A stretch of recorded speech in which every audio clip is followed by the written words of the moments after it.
Good morning. My name is Helene Berman. I'm the Associate Dean Research in the Faculty of Health Sciences at Western here in London and the Academic Director of the Center for Research on Health Equity and Social Inclusion. And it's my great privilege to introduce this morning's plenary speaker, Kate Pickett. Dr. Pickett comes to us from the University of York in the United Kingdom, not to be confused with York University down the road, where she is a professor of epidemiology. She has a varied background, having studied biological anthropology at Cambridge, nutritional sciences at Cornell, and epidemiology at Berkeley, and taught for 4 years at the University of Chicago.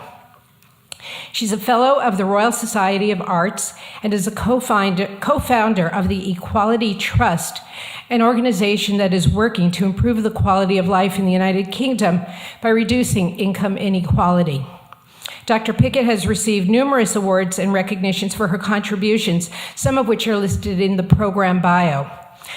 But I'm sure that many of you are most familiar with Kate as co-author with Richard Wilkinson of The Spirit Level: Why More Equal Societies Almost Always Do Better.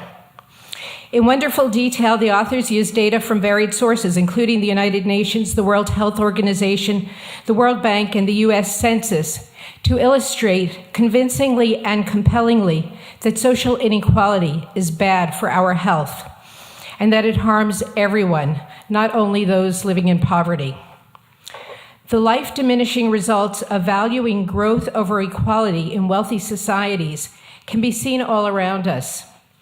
Inequality causes shorter, unhealthier, and unhappier lives. It increases the rates of teen pregnancy, violence, obesity, imprisonment, and addictions. It destroys relationships between individuals born in the same society, but into different socioeconomic groups.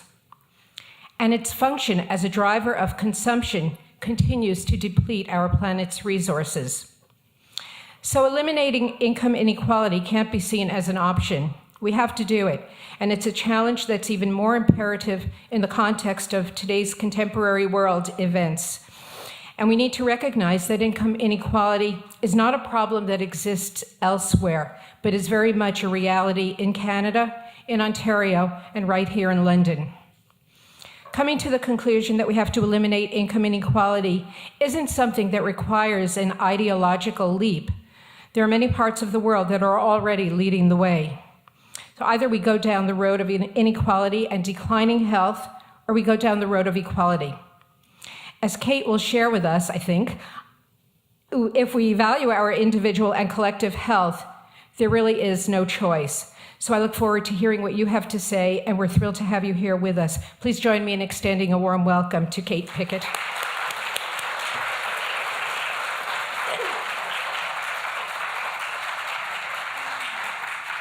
Thank you very much, Helene, and good morning, everybody. Thank you for inviting me here to Ontario to talk to you. It's a real pleasure to be here. I thought quite hard about what to talk to you about because I know that this conference is all about action and change. So I'm not just going to give you a sort of academic lecture showing you all the relationships. I really want to talk about how evidence informs what we do. But I wanted to start with this slide. It's an executive under stress. And I've put him up there because 40 years ago, people thought that people like this were the most likely to have heart disease, to have a heart attack. They thought that executive stress was the cause of cardiovascular disease. And if you are at the top of an organization, you must be very stressed. It's a stressful position, so those people will have more heart attacks. Doctors thought that, people on the street thought that, the executives sitting behind the desk thought that. Everybody thought that. Some people still think it. You can buy this on Amazon. It's executive stress formula, a food supplement with vitamin, mineral, and herbs. Problem is, there's no such thing as executive stress, and they weren't the ones having the heart attack. We'd got it completely wrong, but it's a very persistent myth. In fact, it's people at the bottom of society with lowest incomes, least education, who have more cardiovascular disease. And studies have shown that again and again. In fact, if we look within a society, here's life expectancy. This is England and Wales, small areas. We see quite a huge gap in health between the top and the bottom. Can you hear me if I move away from the microphone? So in the most deprived areas of England and Wales, these data are a little bit old, but the patterns stay the same. Life expectancy of 71 and a half years. Okay, the poorest areas. But if you live in the richest areas, almost 80 years. So that's the big gap between the health of the people at the top and the health of the people at the bottom. So that's the scale of health inequality. But what's also so interesting is that we have this gradient. So it isn't just a question of being poor, and there's something about being poor that makes you poorly. Even if you live in the second 20th most affluent areas, your life expectancy is a little bit lower than those at the very top. So not only do we not have executive structure, but we have this sort of finely tuned gradient right across societies, where some people's lives are cut short simply because they are nearer the bottom of society and other people live longer. It's as if we imposed a little sort of death sentence on people who are poorer than us. Now, these social gradients are ubiquitous, they're everywhere. They're present for almost all kinds of illnesses, all causes of death. This is Canada, 1991 to 2001, a social gradient in life expectancy and in health-adjusted life expectancy. So everywhere we look, if we look in Canada, if we look in poor countries, middle-income countries, if we look at men, if we look at women, if we look by education or by social class, we see these patterns. And sometimes we see them most starkly when we look at geography. And I wanted to show you this one because this is an excellent use of data and an excellent presentation of getting your facts across. This is exactly the same picture, social gap in life expectancy, but it's shown on the London Underground map. Some of you may be familiar with this, it's quite well known. So if you start out in Westminster, we're going on the Jubilee line. Westminster's quite posh. Okay, if you start in Westminster, male life expectancy there is 77.7 years. Now, if you go along the east and you end up in Canning Town, male life expectancy has dropped to 71.6. So you lose a year of life expectancy for every stop that you travel along the Jubilee line. I've seen this for the New York subway as well. I've seen it for local towns in Britain do it with their bus routes, you know, showing that as you go in towards the centre of town, life expectancy drops, and then as you drive out again, it increases. Really useful graphic ways of showing the difference. And here's another really shocking one. Here's life expectancy for men, again. This is Colton. It's an area of Glasgow, in Scotland, in the UK. And in Colton, male life expectancy is 54 years. This is Lenzie. It's also in Glasgow, in Scotland, and life expectancy there is 82. Here's Washington, D.C., the African American population in Washington, D.C., 63 years, and down the road in Montgomery County, white population, 80. So we're just going across town and seeing these stark differences. Men in India have a higher life expectancy than men in Colton, Glasgow. Despite the fact that in India many people are living in absolute poverty, very few people in Colton, in Glasgow, are living in absolute poverty, although many are living in relative poverty. But these huge differences, you really would think that we would try to do something about them, wouldn't you? It's nothing to do with how rich a country is. So looking at life expectancy again here, going from about 75 up to 80 years on the side, and we're just looking at the rich developed market economies here. You can be a really rich country and have pretty abysmal life expectancy if you're the USA. Look at them in comparison to Norway. You can be a somewhat poorer country, Israel, Greece, and do much better in terms of life expectancy than Portugal, which is equally poor. So it's nothing to do with how wealthy a society is, and I can tell you it's got absolutely nothing to do with how much a country spends on healthcare. The USA spends more on healthcare than any country in the world, and it comes bottom of the league table for health in rich nations.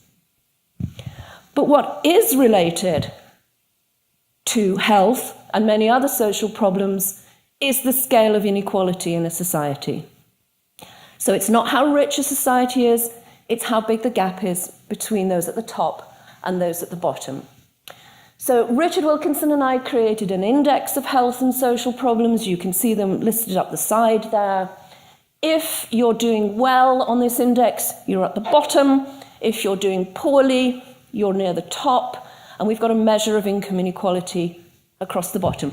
So in Japan, Norway, Sweden, Finland, low levels of income inequality, and they do very well on this index of health and social problems. If you're a more unequal society, here we've got New Zealand, UK, Portugal, the USA, much more inequality, much higher rate of problems. So you'd think if you saw this, you might want to do something about it. But the trouble is that we don't look at the evidence, we don't listen to it, or we don't believe what it tells us, or we fail to grapple with what it is we need to do to change things. In the European Union, the presidency of the EU rotates every year. And the UK held the presidency of the UK in 2006. Sadly, they will never hold it again. But when Tony Blair was president of the EU for that year, he chose to focus on inequalities in health. He said that was one of the things he wanted a focus on.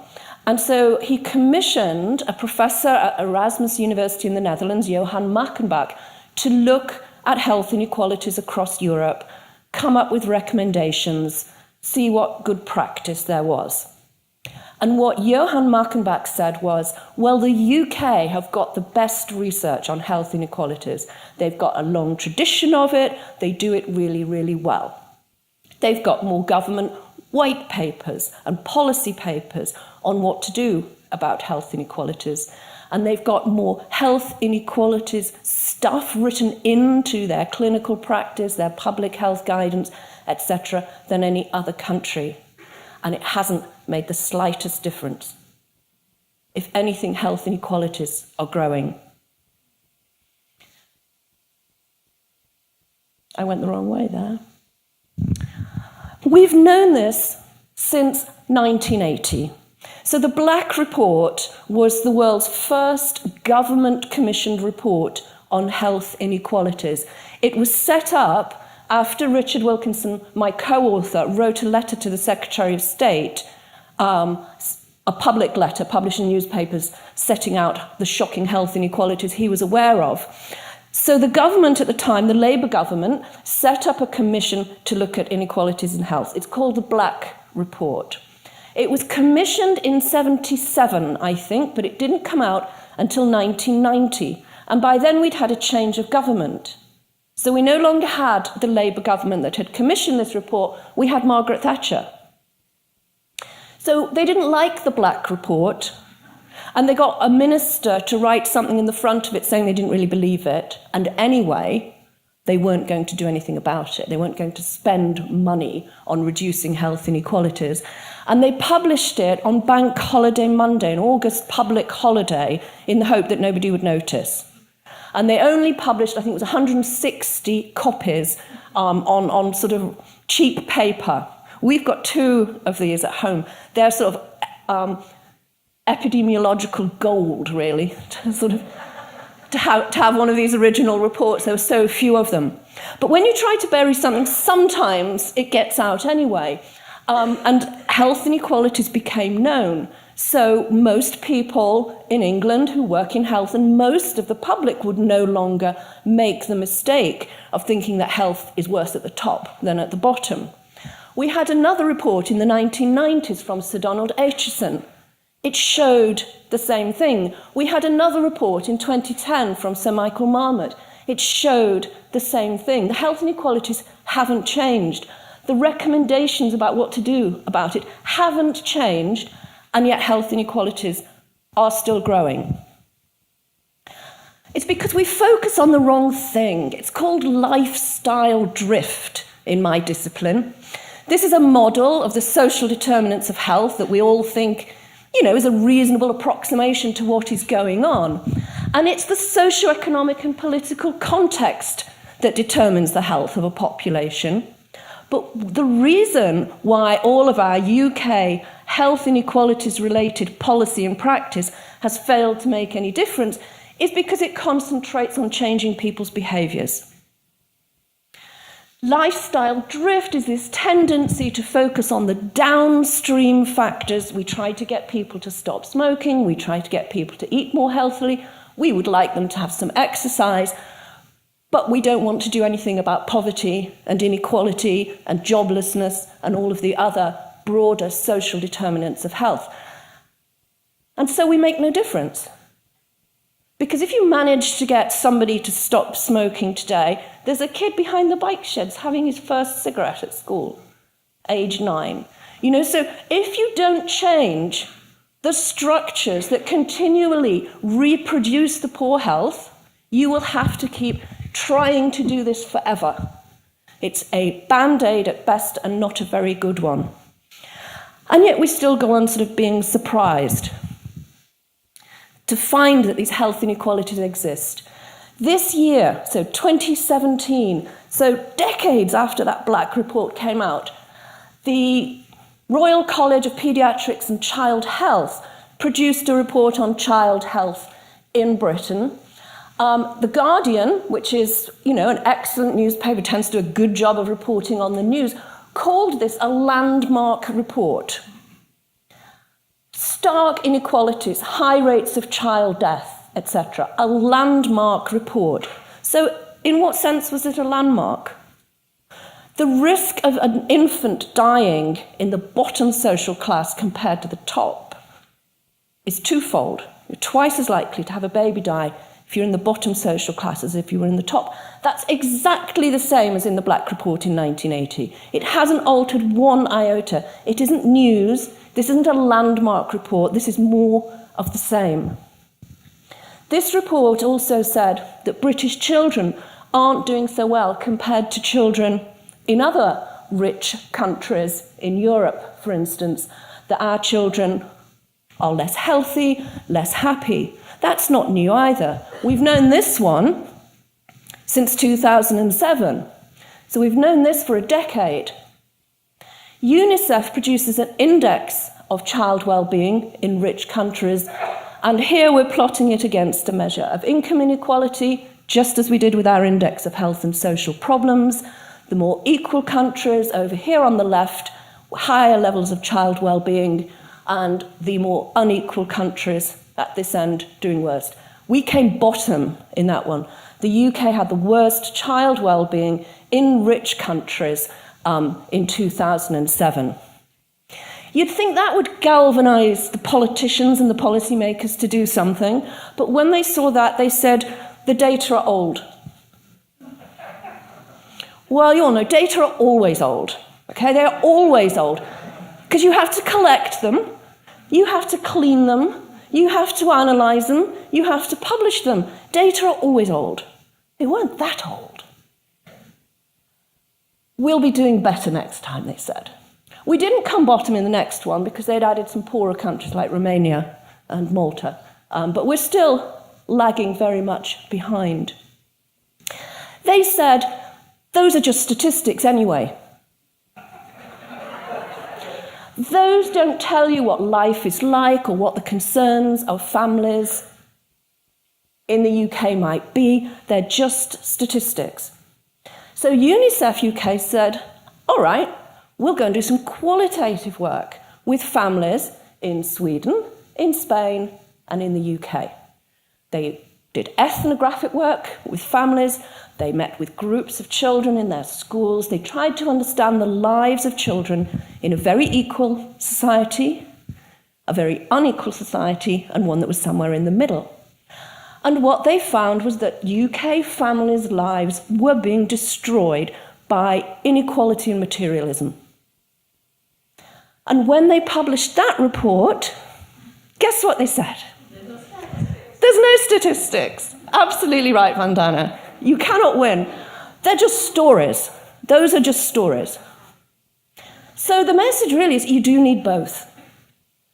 You absolutely need your statistics, but you absolutely need your stories as well. Unfortunately, it still may not make a difference. Last year, we published a review of all of the literature on income inequality and health, putting it into a causal framework. There are over 300 studies showing that greater inequality leads to worse population health. They are robust, they are excellent evidence of a causal relationship, and still we do nothing. Now, some people have argued in the past, and sadly often argued with me, I don't like confrontation, but sometimes you have to do it, that we need some inequality, okay? That if you don't have some degree of differentiation in a society, you won't have economic growth. They think you've got to have some inequality if you're going to have economic growth. They think you've got to have some inequality if people are going to have aspirations. Because unless there's something to strive for, they won't try very hard.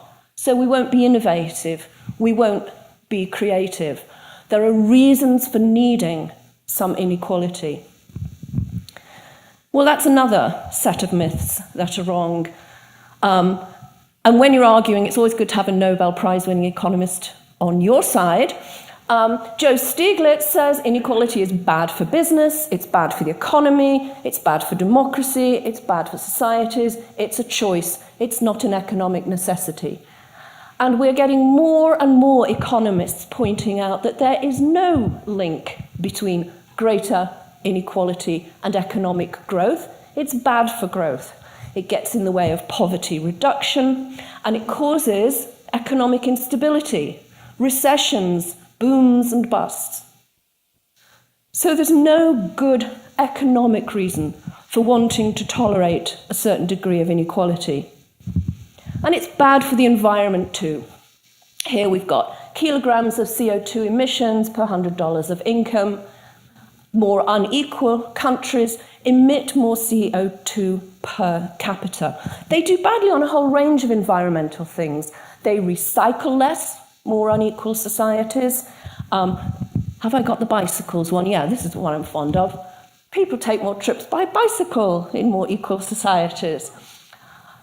Business leaders are more likely to say that they think their government should comply with international environmental regulation in more equal societies. And one that surprised me is that actually inequality is related to biodiversity. You get more biodiversity in more equal societies, probably because the most unequal societies tend to have mono-agriculture, plantation farming, single crops on big areas of land, and reduced biodiversity. A colleague of mine, Danny Dorling, has produced a series of charts like this. This one's looking at water consumption in relation to inequality. He's also done it for meat. He's done it for flights. He's done it for all sorts of things. If you check out his website, there's lots and lots of interesting visual stuff for you to borrow. And lastly, if we think about innovation and we look at patents per capita, which is a reasonable measure of how creative a society is, you do better if you're a more equal society. So this idea of innovation, this idea of economic growth, all needing some inequality, it's all wrong. It's all wrong. Inequality has no redeeming features. It's just sort of bad all the way through. It's bad for health, it's bad for our relationships with one another, it's bad for the planet, it's bad for the economy.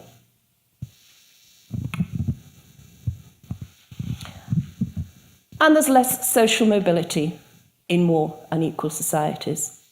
This is another thing where politicians across the spectrum will say, oh, we're not that interested in equality of outcomes, like incomes. We want there to be equality of opportunity. You know, everybody to have the same chance in life. You can't have one without the other. You can't have equality of opportunity in a vastly unequal society. Children's life chances are trammelled by inequality. Their parents are more likely to have mental health or other physical health problems. They're more likely to live in families where there is drug abuse. There is more child maltreatment in more unequal societies. More kids drop out of school. So from birth onwards, living in a more unequal society is a bit like having a ball and chain around your foot. A colleague of mine who lives here and works here in Canada showed with international data set that children start to show the impact of living in an unequal society by about the age of 5. So we sometimes joke that if you want to live the American dream, you should go to Denmark. He says, well, as long as you get your kids to Denmark before they turn 5, they'll be all right, but after that, they will start to show some signs of damage. So here's the long list of all the things that the literature suggests are made worse when societies become more unequal. Lots of measures of physical health, increasingly a long list of psychological problems and mental illness. But it's bad for things like cultural participation. It's bad for civic participation. People in more unequal societies are less likely to vote. They're less likely to go to a museum or an art gallery or a conference. They're more likely to be violent, etc. And then children's life chances, as I spoke about. So if you've got all of that, what else do you need to make things change? If you've got the evidence, what else do you need? Well, you need a mandate, don't you? If you want political change, people have got to want it. The thing is, they do. In Britain, we have something called the British Social Attitude Survey. It runs every year, and random samples of the population are asked about their attitudes to things, and it gets reported on every year. And for a long time, they have asked people in this survey, how much do you think the chairman of a large national company should earn? How much do you think an unskilled factory worker should earn? They give them various jobs and they ask them what do they think people should earn? And what people think is that the chairman of the large national company should get 6.25 times what the unskilled factory worker gets. That's what people think. It's crept up a bit over the years as Britain has become more and more unequal. Our toleration of inequality has increased a bit, but not much. The ratio of what they actually get is 16-1. And in our top companies, on the Financial Times Stock Exchange list, it's 300-1.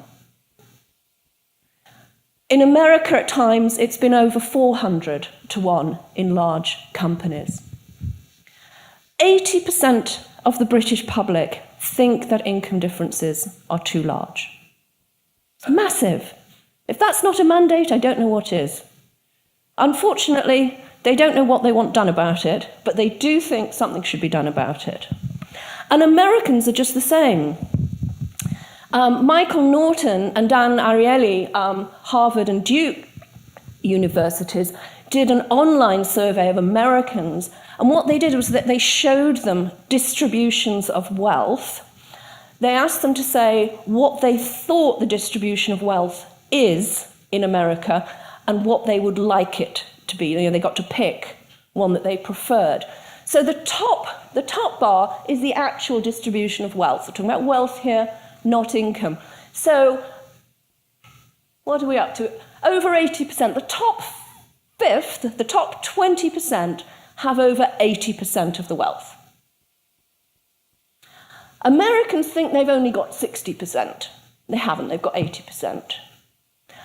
The distribution of income that Americans picked as what they would prefer was this one, where the top 20% would only have about 30%. What they didn't know is that this is Sweden.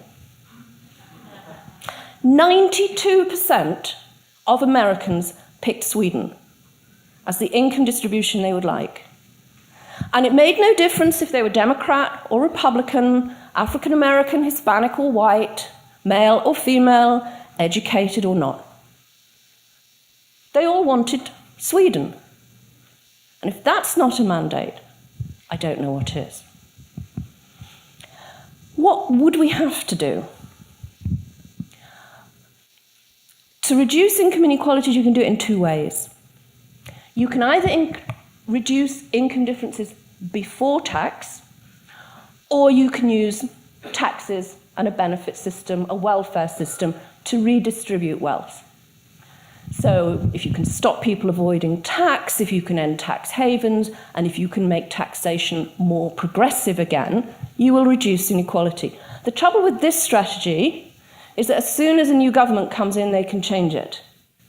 So under our last Labour government, the top tax rate went up from 40% to 50%, and nobody murmured. And then we had a new government, and they dropped it back to 40% again. So fiscal policy is vulnerable to political tides and change. If you can decrease income differences before tax through things like economic democracy, and I'll talk about that a little more in a second, we believe that you could probably get greater equality more deeply embedded in the culture of work. And the reason that we think it doesn't matter which approach you take is because if we look at the international comparisons, Sweden and Japan do equally well on our index of health and social problems, but Sweden gets its greater equality through redistribution, taxes and benefits, and Japan does it by having smaller income differences before tax. And if we look at the United States, Vermont and New Hampshire, which are very similar in lots of ways and right next door to each other, both pretty equal for US states. Vermont gets its greater equality through welfare systems, social security and taxes. New Hampshire, it's more like Japan.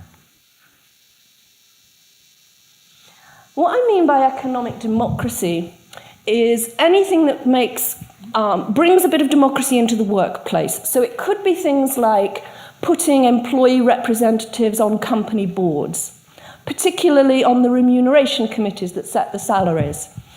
It could be strengthening trade unions. It could be different kinds of companies, cooperatives, mutuals, employee-owned companies, employee share ownership schemes. And what it does is it turns companies from being a piece of property into a community, because everybody has a stake and everybody is engaged. It redistributes wealth, particularly unearned income, shareholder income. It improves productivity, and it just has lots and lots of positive things. And it's quite easy to think about how this would happen. Who here is employed? Who's got a job? Right. Think about your salary. Think about your boss's salary, your ultimate boss. How much more would you let them have than you? So for me, working at the University of York, I think I have quite a nice salary. I might let the Vice-Chancellor have 1.5 times mine. I don't want to do some of the things he has to do. But I wouldn't let him have more than that.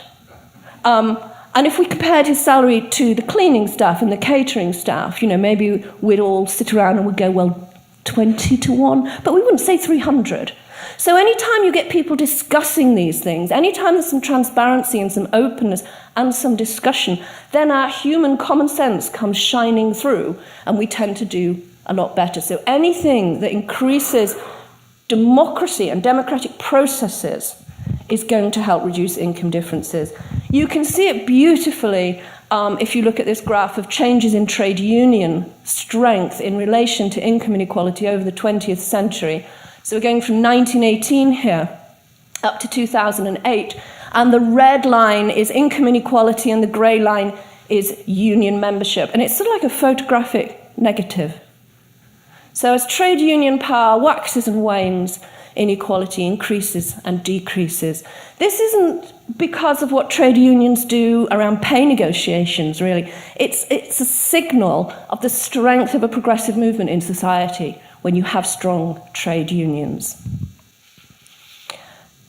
So, stronger legislation for employee representation on company boards is really needed. Our current Prime Minister in the UK, Theresa May, stood on the steps of 10 Downing Street when she wasn't elected, when she was just about to take up her premiership, and she said, "We are going to put employees on company boards." And then she changed her mind. What are they frightened of, do you think? It's quite astonishing, isn't it? When I was at school, secondary school, I sat on the governing body as the student representative. And at the university, we have students on all our boards. Why are they so frightened of employers?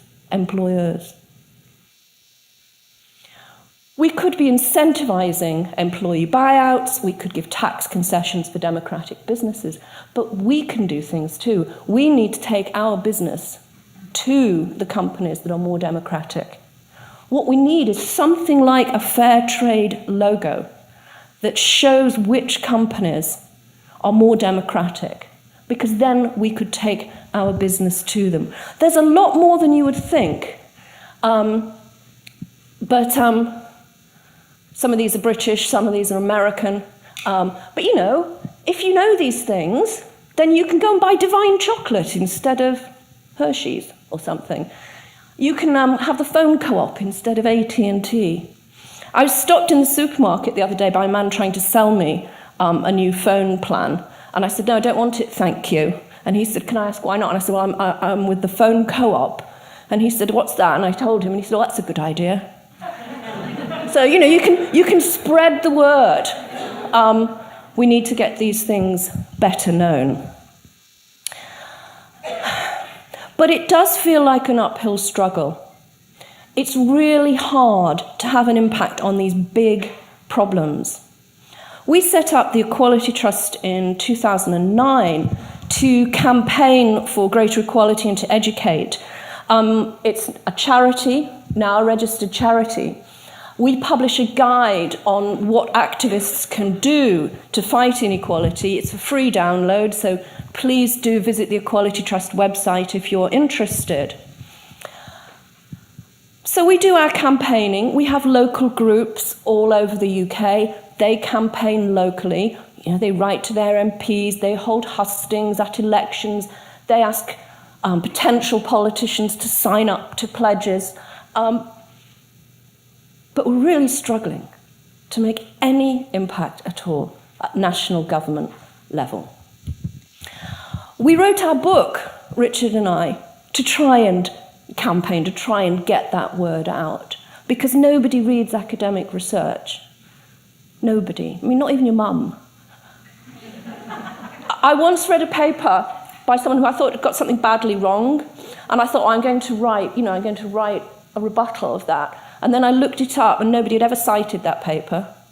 So I didn't bother, because nobody reads them. All right, so you write, we've been writing academic papers for donkey's years, nobody reads them. So we thought we'd write a book that people would read. And it hasn't sold that badly, actually, for a serious work of non-fiction. It's been translated now into 25 languages. But really, not many people have read it. Some people would like to have read it and haven't read it. Richard always says, if someone asks you if you've read something which you think you should have read and you haven't read it, you should just say, "Not personally." So more people may own it. The Guardian newspaper did us proud. When our book came out, this is what The Guardian did across 2 pages. You know, this full spread with so much better graphs than I could ever draw, you know, and exciting contrasts made. So people do read newspapers, but not that many people. Most people in the UK do not read The Guardian. You know, being labelled a Guardian reader, it's an insult. It means you're a lefty. You know, you're sort of do-gooder, middle-class lefty if you're a Guardian reader. Most people read The Sun or the Daily Mail, the tabloid press. They don't get this stuff. So we've tried other things too. Someone's made a film inspired by our book. It's called The Divide. You can get it on Netflix now. It had great reception in Britain. It uses stories more than statistics. It tells the stories of several people's lives in the UK and the USA, illustrating the impact that inequality has had on them. So, you know, this is going out in cinemas and audiences are sitting there watching it. But still, not that many people. When you think of the kind of grassroots mass movement that we need to change things. Someone made a play about us as well. A theatre group from Sweden got together with a theatre group from Morocco and they did a joint production of a play, which I found very moving, and Richard said he couldn't understand. So different things appeal to different people. When we first set up the Equality Trust, someone said to us, "Oh, you should have some poetry on there." And I said, "No, I'm poetry. We're going to have statistics, we're going to have evidence, we're going to have facts." I've completely changed my mind. I was completely wrong. Poetry reaches parts that other things don't, right? Theatre reaches some people, film reaches other people, books reach some people, TED Talks reach a lot of people. That's probably our biggest impact, actually. A TED Talk seen by over 2.5 million people. But even that's still a drop in the ocean, isn't it? So you have to use every method you can. We keep on writing. This is our most recent little book for the Fabian Society, free download again on the links between inequality. Co-sponsored by a German think tank. They keep inviting us over. We speak all over the world. Are we having an impact? One thing that's happened since we wrote The Spirit Level, and it started as a movement inspired by the book, was the establishment of fairness commissions in local authorities in England. There's now been about 16 of them. And these are where the local authority sets up a commission to look at what it can do to reduce inequality in its local area. They've really differed in their composition, in their remit. I sat on the York one, Richard chaired one in London, but they've happened all over the place. And they have been quite successful. Local authorities have limited powers as to what they can do to reduce inequality, but they do have some power. Every single local authority that has had a fairness commission has become a living wage employer. And my local council, City of York, not only pays all of its staff the living wage, it requires every company with whom it procures or contracts to do the same. So that's how you start to spread good practice in a locality. So fairness commissions have been very important. We had a living wage commission too, and we have a big living wage movement. We were all extremely annoyed when our Chancellor of the Exchequer at the time, George Osborne, announced that he was going to be paying a living wage to everybody. But it wasn't. It was just a little raise in the minimum wage. A living wage is established by experts to be the amount of money which a person or family needs to live reasonably in society. And in my mind, if you pay anybody less than a living wage, you are exploiting them. You are exploiting their labour. Oxfam's been campaigning like nobody's business. This, a few years ago, came out with a statistic that the 85 richest people on the planet own the same wealth as the 3.5 billion. They've always campaigned on poverty in the past. Now they've got a 10-year campaign on inequality. And Vandana and I were discussing earlier that the number is now down to 6. The Occupy movement was useful too. It really showed that you can capture imaginations, you can get people on the street, you can get a lot of media attention. Unfortunately, they didn't really know what they wanted. So, you need your mass movement, you need your grassroots, but you need to know what it is you're fighting for. We've also now got an international framework for thinking about reducing inequality. The Sustainable Development Goals, although they're a bit bonkers and a bit wonky, they're fabulous at the same time, because it's the first time we've had an international framework of what development should look like for both rich, poor, and middle-income countries, signed up to by all 193 nations that belong to the UN, and they've all agreed to do this by 2030. They won't, but they've said they will, and it gives us a framework for monitoring them and pressuring them. Goal number 10 is reducing inequalities. So we have a framework for doing things. But we keep on just doing the same old stuff. And it's strange, really, because many of the problems we're suffering in the world today, globalization, inequalities, environmental degradation, health and social problems, they've all actually come about because we had neoliberal economics thrust upon us by ideologues who believed that that was the way that you created economic growth and prosperity. And they did believe it. So if you were Ronald Reagan in 1980 or Mrs. Thatcher at the same time, you could actually believe that you were doing the right thing because you were being advised by economic experts that this was the way to bring prosperity to your country, to your population. You could believe that. You can't now. But we still keep on doing it. We've got evidence that it doesn't work now, but we still keep on doing it. Quite like this cartoon. They say a rising tide lifts all boats. Do they say when? This is what we were promised, to trickle down economics that we would all benefit, but it didn't happen. So almost the last slide. It's always good to end with Cicero, I feel. I don't have the benefit of a classical education, but I can pretend I do. He says, any man can make mistakes, but only an idiot persists in his error. And this is what it feels like we're doing. We are persisting in our error. We are persisting in our toleration of gross inequalities that destroy our societies, that cause untold amounts of suffering.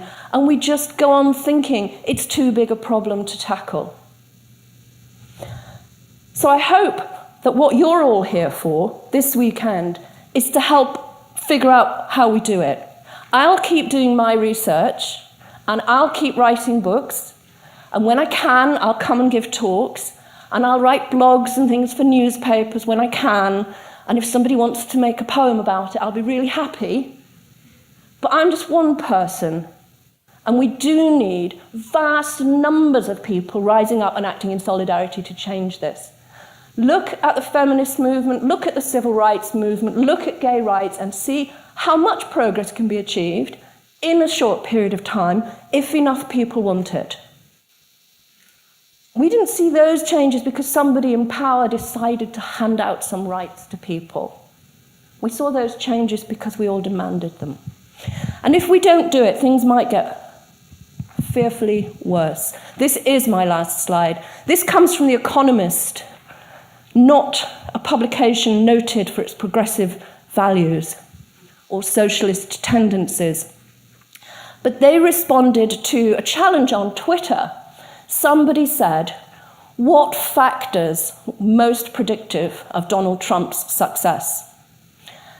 What this chart is showing is the swing to Republicans over Democrats. So it's the swing to Trump in US counties.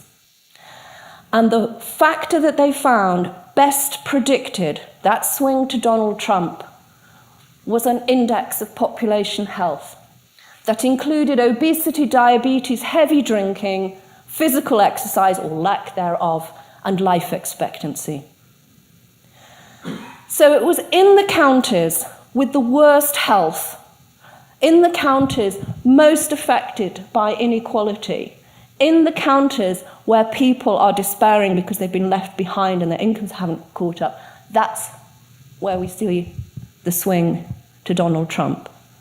So the risk of doing nothing about inequality is that we leave a vacuum which other people will be happy to fill. So please, take away from this weekend some courage, some cheerfulness, but some real positive attitude to actually do something. Small, large, together, alone. Let's just keep cracking on.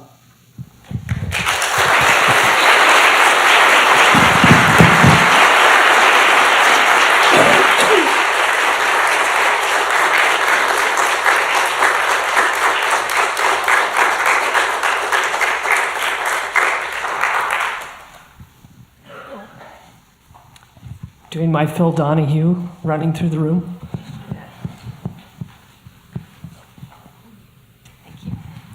Thank you very much.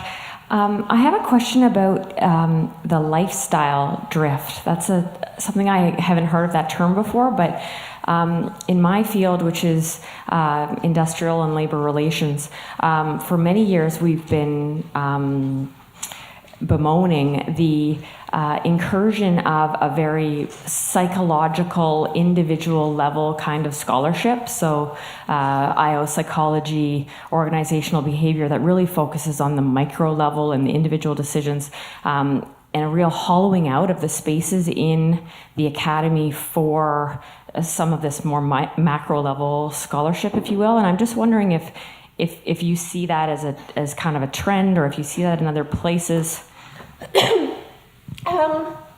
Well, in my own discipline, which is public health and epidemiology, we know that that's not a good idea. We know that it's the broader social determinants that matter the most, but we're unable to get that across.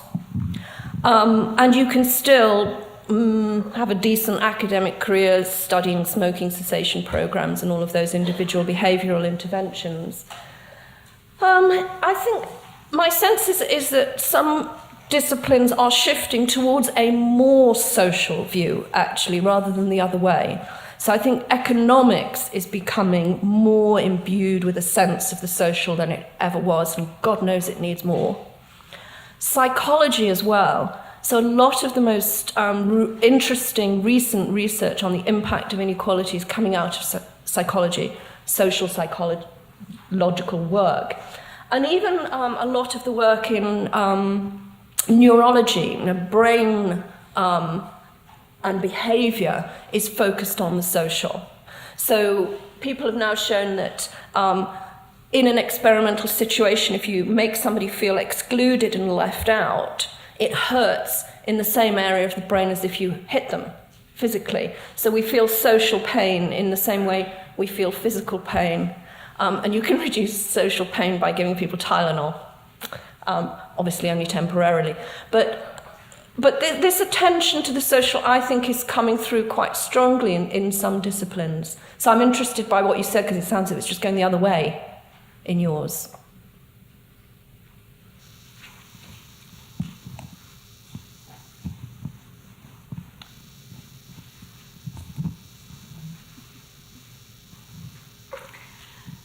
So first of all, thank you. I've been following the Spirit Level since it first came out, and it's one of the few things that's kind of given me some hope.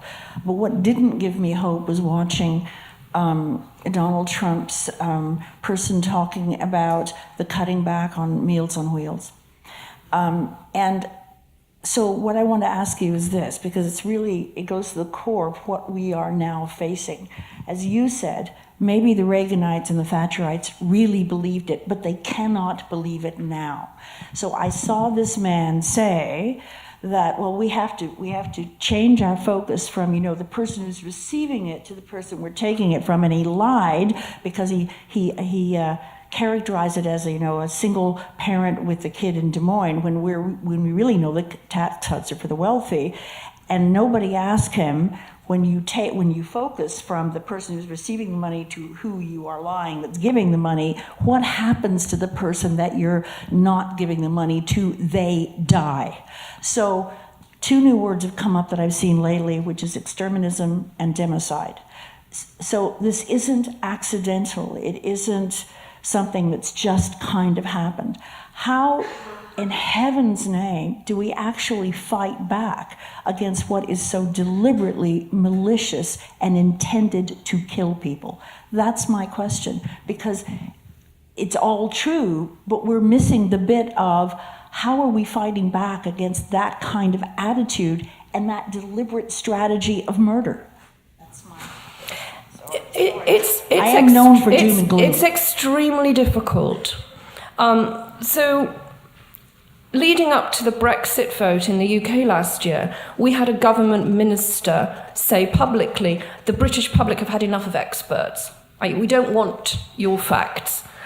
We keep hearing about alternative facts and fake news.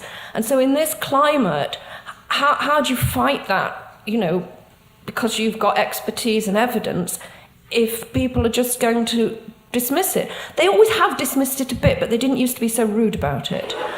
So people, if you went to government and you showed them some stuff on health inequalities, they would nod and go, it's a terrible problem, we're going to do something about it, and then not do it. But now we're in a world where they say, I don't believe your facts. I've got my own.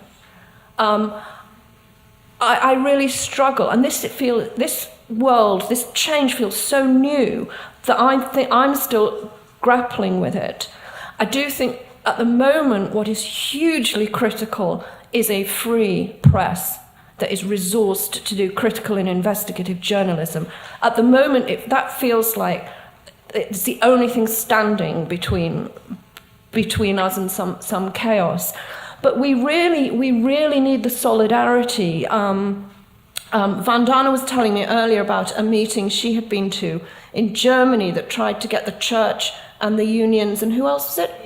And the environmental activists to work together. And I do think it's those sorts of coalitions that we need. We've had, in the UK, this terrible climate of labelling poor people as shirkers and contrasting them with the strivers. And it's been in the media, in the tabloid press, and a group of churches got together and produced a very powerful report debunking that. So when we work together, we can overcome it, but I don't know, this feels like a very frightening time to me, where everything that we might have thought we could bring to bear can be dismissed. No, it's a really good point. I've just become a subscriber to The Guardian, which means, I'm paying them some money because I desperately need to keep that newspaper and that online website afloat. So I think we could all do this. New Internationalist, which does a lot of great journalism, is currently opening up a crowd sourcing effort to try and raise money to keep itself afloat. We need to step up a bit and do everything we can to support the ability of our press to keep drawing our attention to these matters. And they're going to face more and more hostility, I suspect, in the years to come, so they will need our backing. Thank you, Professor Pickett, for a superbly depressing indictment of the uncoupling of evidence from action. The mention of Donald Trump, there's a course of melancholy and merriment runs through the room at that moment, and it often tends to tempt us to give our own localities a pass, to just look to the States as the most egregious example. Canada has survived 10 years of Harper government and an onslaught on evidence in this country. One of our most chronic symptoms of inequality and its outcomes are the condition of Indigenous peoples in this country. We've had a process called the Truth and Reconciliation Commission, and at the end of that, there's a very interesting phenomenon in which we go as far as the affect, but not as far as the economic outcome. That is to say, we are all in favor of reconciliation without economic redistribution. Now, behind that seems to be a convergence that not only is neoliberal economics a driver of this, but that there is racism too. That is that particular kinds of social toxin seem to join hands in a more invigorated assault on justice. Do you find in your work the kinds of convergence between other kinds of inequity and the economic inequity that is at the heart of the notion of economic inequality? Yes, absolutely. So we see greater gender equality in societies that are more economically equal. The rights of migrants and ethnic and religious minorities or language minorities tend to get trampled on in more unequal societies. Any marker, anything that becomes a marker of low social status for whatever reason is going to attract more discrimination, more downward prejudice in a society that is more hierarchical, because status differences matter more. So gender, race, religion, abilities, all are sort of interwoven. All those what I think of as sort of horizontal inequalities get made much, much more worse when the weight of the downward prejudice is greater in a more hierarchical society. I was struck by what you said about Canada. I remember reading some statistic from a Canadian survey that showed an astonishingly high proportion of academics here felt that they didn't have the freedom to necessarily say or do what they wanted or do the research that they wanted to do. I was quite shocked by that, and I consider myself really lucky because my university, it always backs me up whenever anybody rings up the dean and says I've been naughty, you know.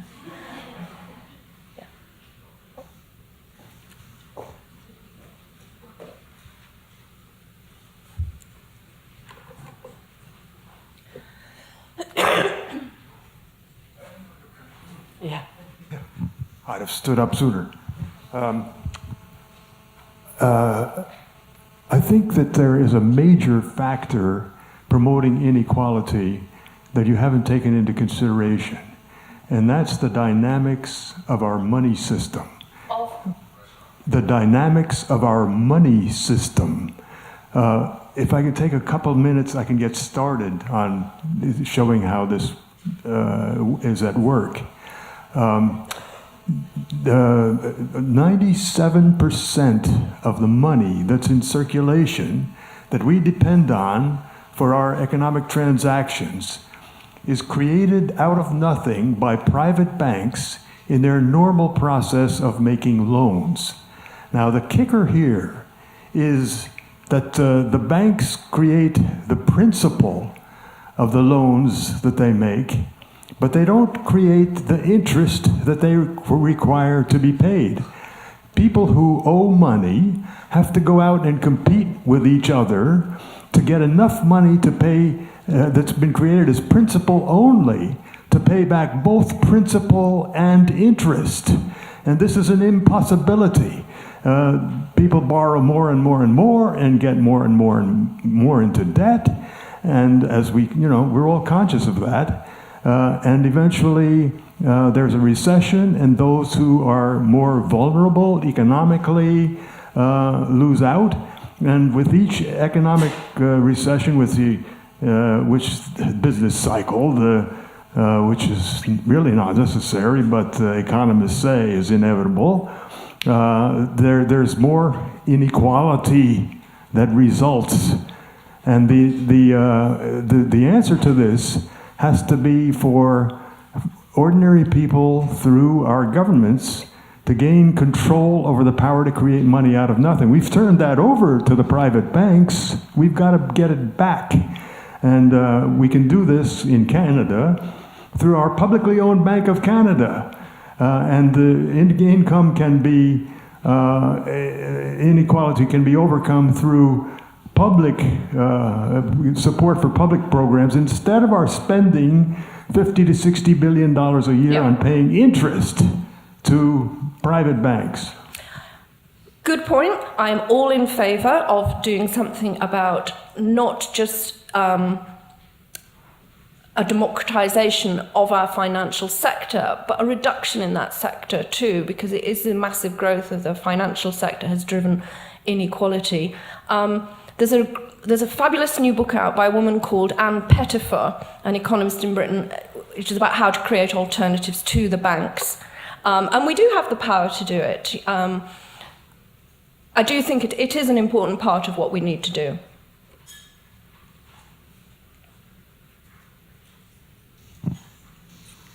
I want to come back to that particular graph, also connected to the last question about the issue of convergence of inequality, creating mechanisms, bringing in race and other things. Not only were the voters for the Trump phenomena, having that particular characteristic, but they were made to believe here was the savior. And I think we're going to see, and this is what we need to be prepared for, that the worst victims of an unequal society will be mobilized to support further inequality. I know there's a contribution, I don't know if it happened, on the death of a Dalit, which was, an Indian student from a Dalit group was tortured because he was part of a progressive group in campus, screening a film on communal rights, the killings of Muslims and Hindus. And he was removed, but he could only survive on a scholarship. His family was supported by a scholarship. Eventually, he committed suicide. At that point, the entire university was shut down. Any university that protested against the suicide was, the right-wing students came very much like the stormtroopers of Hitler. But the fascinating thing is, in the recent elections, the same government that killed Rohit came out as the savior of the Dalits, and they voted. And that is the prevention, which is why solidarity for me becomes the place where we prevent this from happening in country after country. And I want to thank you so much, Kate. Well, thank you, Vandana, for all the work you do. I'm sorry I missed your talk last night. Yeah, you're absolutely right that the people suffering the most are being promised things that they will not be delivered. If Trump had got his way with his healthcare bill yesterday, there would be, 24 million more people without health insurance. And it would be these people. It would be these people. In the UK, ahead of the Brexit vote, the public was told that there would be £350 million a week to spend on the NHS if we left. And it's a lie. But it was on the side of buses and they drove around. And people believed it. So one thing we need to do is we need somehow to think about how we create a society where people can spot that they're being lied to. And in an unequal society, education suffers, children do less well, they are less equipped to understand the damage that inequality is doing to them because they're growing up in a more unequal society. So we all have a duty to teach. And we absolutely have a duty to not dismiss these people as idiots because they voted for Donald Trump, or stupid because they voted for Brexit, thinking it would stop migration from non-EU countries. We can't think of them that way. We have to understand where they're coming from, what their lives are like, what has been happening to their communities over decades, why they're angry, why they're ready to believe the promises of somebody who manages to connect with them. And we, the liberal elite, share a weight of responsibility here. And we do need to think about the ways we create solidarity with those who are suffering, even when they are across the political divide from us. Yeah. I think we can continue here for a long time and continue this really wonderful conversation, but we have to move on to the next session, which very appropriately is about strategizing for action. I would like to say thank you to Kate for a really wonderful presentation and to thank her for using